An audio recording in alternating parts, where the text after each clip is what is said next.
అందరికి praise lord. ప్రియ దేవుని పిల్లలారా, దేవుని సంగమా, బైబిల్లో యోబు గారి గురించి చూసుకుంటే న్యాయవంతుడంట, నీతిమంతుడంట, యథార్థవర్తనుడంట, ఊజు దేశం మొత్తం మీద మంచి సంపన్నుడంట.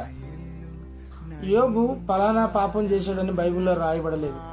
యథార్థవర్తనుడు, న్యాయవంతుడై ఉన్నాడని బైబిల్లో రాయబడింది. కానీ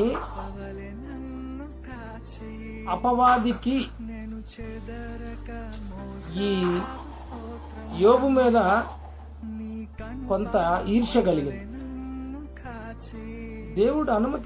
దేవుడు ఆజ్ఞ పొంది అపవాది దేవునితో మాట్లాడింది, నువ్వు ఆ ఆస్తి మొత్తం తీసేస్తే నువ్వు ఆ యోబుకి అంత ఆస్తి ఇచ్చావు కదా, అందుకని నిన్ను సూచిస్తున్నాడంటే, అప్పుడు ఏమీ లేకుండా చేస్తే నువ్వు శుద్ధిస్తాడన్న మాటకి దేవుడు కొన్ని శ్రమలు యోబు గారికి కూడా ఇచ్చాడు.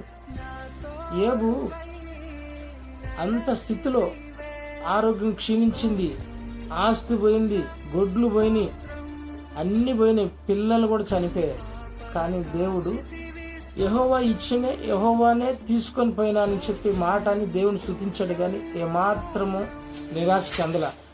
నీతిమంతులకి కొన్ని శ్రమలు దేవుడు అనుమతిస్తాడు కాబట్టి మనం జయించాలి, అంతే. ఆమేన్.